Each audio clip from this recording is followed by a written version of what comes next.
Spiteful Caster and his 12-12 buddy. It's TJ and Sato. I'm the 12-12, right? Yeah. Yeah. You're a targetable one, though. And when you show up, we all have to discard our hands. He feels more like a 7-14 to me. TJ has got the ultra sort of look going on right now. 7-14. Seems more appropriate, but there's still a bunch of other matches happening around round number 7, the final round of Swiss for the day. You know what? Quest Rogue, I feel like it's good, but right there it didn't look good. Yeah, I think part of that was just extremely good play from Surrender and some good draws from Surrender as well. And I think there were 1 or 2 questionable decisions thrown in as well on the other side that really made it underperform in those couple of matchups where perhaps the results should be different on paper. Yeah, but as you can see, there's some matches still in progress going on for round number 7. Frosty versus Kin is one that I'm keeping my eye on. Frosty, 5-1 score, and in the match that he lost, he actually got a game loss because it queued up his banned deck. I heard about that, yeah. So he's bounced back and managed to get that 5-win mark. So a big match for him. And Glory Battle now 4-2. He really needs a win here if he wants to keep going. He started off pretty well in the Swiss, so I can imagine his tiebreakers are good. So if he finishes 5-2, it's up to the tiebreakers to decide the rest for him. Yeah, and those are the 2 crucial brackets to look at this point. If you wonder why you don't really hear much about the higher players up in this point, it's because they're already locked up. Either their tiebreakers are already too good, or they're the undefeated player, they're already locked. It's the 5-1s and 4-2s that you really need to be looking at that will really contest those tiebreakers towards the end. Yeah, but we're going to jump into another match that's in progress. It's CitizenNappa versus Tansoku. And Tansoku playing a somewhat of a controlling lineup, but it does have the Spiteful Druid in there just because it's a pretty good deck. This matchup, not too sure. The one thing about Spiteful Druid is they have a ton of taunts. Yes. And that's what makes it so they have sometimes a decent matchup. And also, sometimes you just draw the 7-9. That is true. I did wonder about this matchup last week when I was looking at deck lists and first saw that kind of even Shaman odd rogue come out. One of my first thoughts was, okay, is this targeting Spiteful Druid? Because it was so popular in our kind of week 1, week 2 metagame. Saw a bit of pro player opinions who have more experience with this matchup, and the prevailing opinion was if you play double Vilespine, you are favored as the odd rogue, but it's not like a great matchup for you. You've got like a couple of percentage edge over the Druid. That percentage does probably melt away pretty quickly when you draw good old thick patches in your opening hand. Yep, but the rest of his hand's quite good. Was able to have Hench Clan Thug on 3, which is one of the best cards in the deck. And he's able to protect it with Tar Reaper, and he's almost guaranteeing a Fungal Mancer. So this one's looking quite bad for Tansoku, if I had to say. Yeah, no way to really get through and check that Hench Clan Thug right now. Druid of the Claw isn't going to be enough, even in charge form, to be able to let him punch through. So yeah, this is going to be a big Fungal Mancer turn on the follow-up for CitizenNappa if that's the way he wants to go. Of course, there's always value when you have that Hench Clan, and just value in general, just pressing that dagger every turn that you don't have one equipped. But Fungal Mancer is probably going to end up looking way too strong. Yeah, it's going to have to put this in taunt form. But the one thing about Spiteful Druid is once they fall behind on board, it's almost impossible for them to come back. They have to come back with minion pressure. And outside of Mind Control Tech and Druid of the Scythe, there's really just not much in the deck, and there's so much that relies on you having a board. Like Fungal Mancers are basically dead cards. Chain Gang gets traded over so easily if you're not in sort of a stalemate situation. And speaking of, now we'll be able to get Fungal Mancer value, but it's not an insane amount is the thing. Because this Dire Mole 3/5 will just get traded over on board, and CitizenNappa once again has full initiative. The saving grace is that Grand Archivist is going to come out. What are you smiling at me for? You just were leaning towards me very oddly. I thought you wanted a hug or something. Yeah, there you go. That's just how I cast. Okay, fair enough. I'm gaining a lot of respect for Admirable, you know. He has to deal with a lot. He has to put up with a lot, you know? He's getting a break this week, but it's your turn. Ooh. The Vilespine pickup is huge, because as you said, like, the Druid does have to come back with minion pressure, right? As long as you remember as the opponent that Mind Control Tech exists, and to do at least the bare minimum amount of housekeeping to play around that. It's just minion pressure, board tension that the Druid has to create. And one of the best ways they have to do that is just hitting a 12/12 off a Spiteful Summoner and just inviting you to try and race it, right? And then if you make the wrong decision, they can then swing back. But now with that Vilespine picked up, which as I mentioned right at the start, is the big tech card that we're now seeing in the tournament Odd Rogue lists as a 2-of that's really changing this matchup in favor of the Odd Rogue. Yeah, but Tansoku picks up a great card with Spellbreaker. If he wants to, he can silence Henge-Clan Thug, make a value trade, and play Tar Creeper to really protect himself and have somewhat of a board lead. And that's rolling into Grand Archivist. So he'll be able to refill his hand, play a couple of decently sized minions. Yeah. Even if Grand Archivist hits one of his own minions in that case, it's not the worst situation in the world. Whoa. Value trade. I don't know if I like this very much. What else is Spellbreaker gonna hit? I will admit my gut reaction objects to this play as well. I'm just trying to ascertain the logic of what Tansoku's looking for, because you could argue on the surface, well, the 5/2 doesn't have a value trade available to it right now on the board, but it will as soon as the dagger is swung from CitizenNappa. It can then just trade into a 2/3. So taking a greedy trade to pick up a value trade for one of your own minions is usually pointless if your opponent can just do the same thing straight back to you. He could have taken that same value trade if he had Spellbreaker, and there would have been the Silence Henge-Clan Thug, which could trade with the Spellbreaker. Right. But then you still, well, actually, no, it couldn't have, because he would have had the Tar Creeper We in still have the place. Yeah, so I'm not 100% sure if I agree with that line of play, but Grand Archivist is still a hell of a card.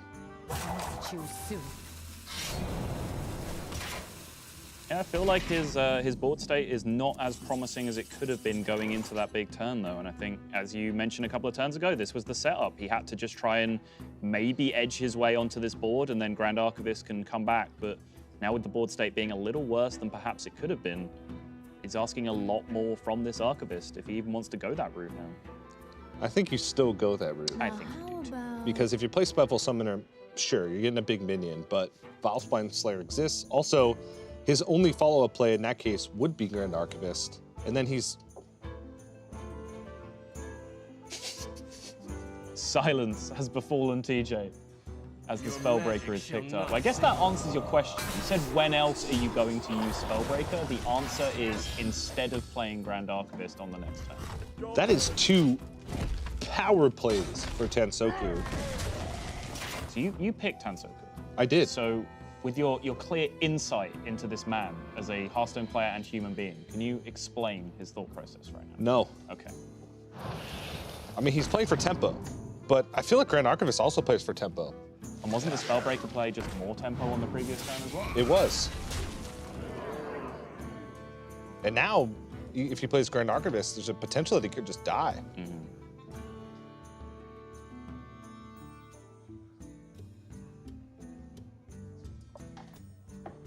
I'm not sure. Not sure. I'm trying to think of his reasoning behind it. Maybe he wants to guarantee a better target for Grand Archivist. It's that MCT, which CitizenNappa has played around pretty successfully so far this game. And the Archivist is finally going to come down. Pretty crucial where this infestation goes at this point. It just needs to not hit his face, really. He needs that extra 5. It's not the end of the world. And Lich King picked up as well, plus a series of pretty defensive tools.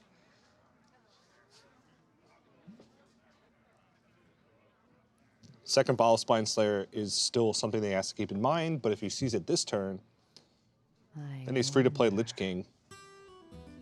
It's looking okay for Tansoku now, but this was risky, because Ironwood Golem, now that it's silenced, can attack. Yeah, another strange byproduct of the line of play that Tansoku took. There's a pretty neutralized 3/6 on the board. Yes, it was a taunt and needed to be dealt with, but now he's just turned it into quite an aggressive minion for CitizenNappa. And CitizenNappa's whole lineup likes having aggressive minions.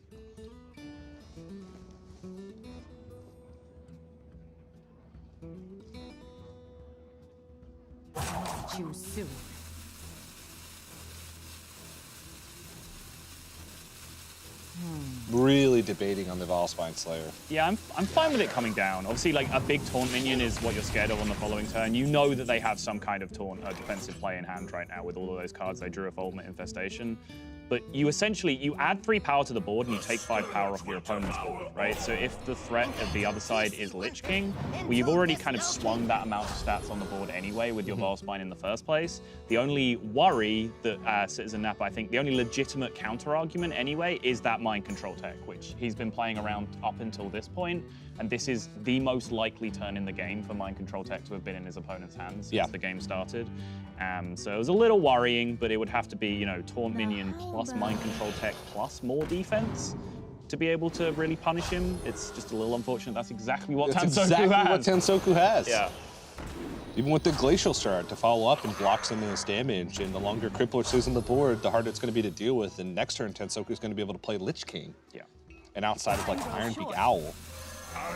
Yeah, that Valspine's play, even again, sight unseen, you know, no caster vision, not looking at both hands, I was fine with playing the Valspine there, but I think that is the play that could potentially cost him this game. Yeah.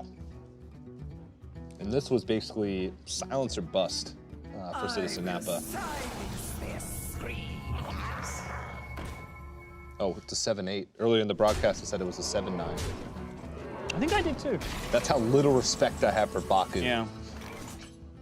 Nah, he's a pretty cool guy.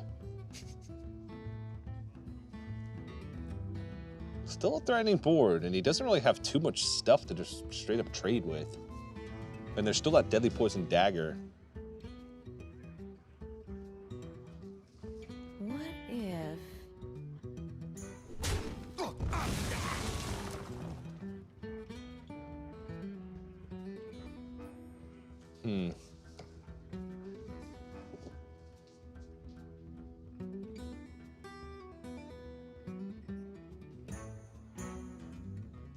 So he can trade off Vilespine Slayer and Dire Now, Mole, how about... or he can just straight up trade off the Ironwood Golem and nothing else. So I think you want to just take the most attackers off the board as possible. Yeah. Time goes short. Jam Lich King. If you want another attacker, you can play Prince Kel'Seth before that. I don't know if the armor matters, because Now, how the only way they about- beat you is with silence. If they silence Lich King, you can trade over the Crypt Lord anyway and then push 7 no matter what. Yeah, so the armor plays around the very specific world where the taunts are traded exactly with all the minions and the dagger, and then Leroy is drawn. Yeah. Which is actually the case if you look at the board, right? Like 3 hits the Crypt Lord, 7 and the dagger hits the 8/8, and then a Leroy draw would be lethal if he doesn't dagger, so... The way he has set this up plays around that Leroy top deck, so I definitely like the armor in that spot. It's a good spot from Tansoku. We've had our questions about a couple of plays in this game, but I think that's definitely a good decision. Yeah. And who knows, you know, maybe if he had played Grand Archivist the turn prior, the game would have panned out a lot differently. Yeah. Playing the Spellbreaker when he did cut off a lot of the minion pressure that CitizenNappa had because he killed a minion that was growing. Yes. So, I mean, he wouldn't have been in that position, I feel, if he had silenced earlier, but if he wins this game, then the game panned out in the way he had planned in his head, I suppose, anyway. Sure.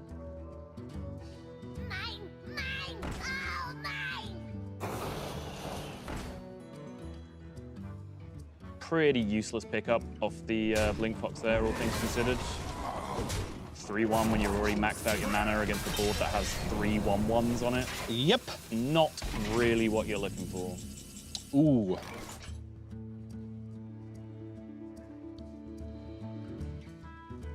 Not lethal damage.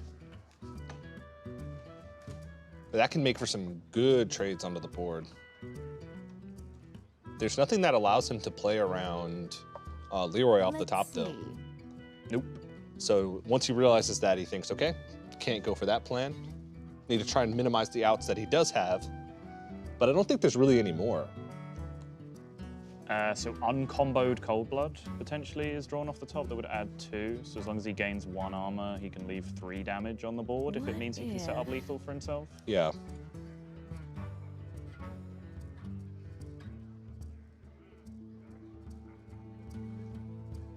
And I think that's what he's realizing now. Because this will set up lethal. Yeah, that'll do it. No Vile Spines left. That 12-12 sticking around. Oh, so now if he obliterates and Hero Power's down to 1-2, he now even takes that Cold Blood out of the equation as well completely. Yeah, it's a nice play. So basically Leroy for CitizenNappa.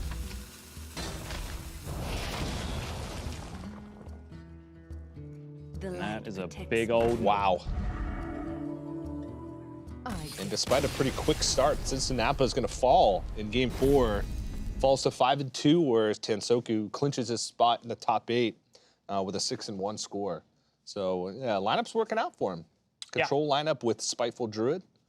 Just kind of high win percentage decks plus a few control decks to try and target the even paladin, I suppose. Yeah, and I think the Valspine Slayer turn was kind of a crucial decision, but I think with like the power of the defensive cards that were drawn off the Ultimate Infestation, even if it held back the Valspine in that position, Yeah. like great, he could have Valspine the Crypt Lord, but there still would have been a 5/5 on the board that just relinquished some of his pressure anyway. The Glacial Shard still happens, the Mind Control tech doesn't, but Yep. you know, I'm still not sure it was enough to get over the line in the end. Maybe one more turn's worth of outs at the end. Yeah, but we'll have to see if CitizenNappa's tiebreaker is going to hold up. But in the meantime, we do have some more Hearthstone coming at you.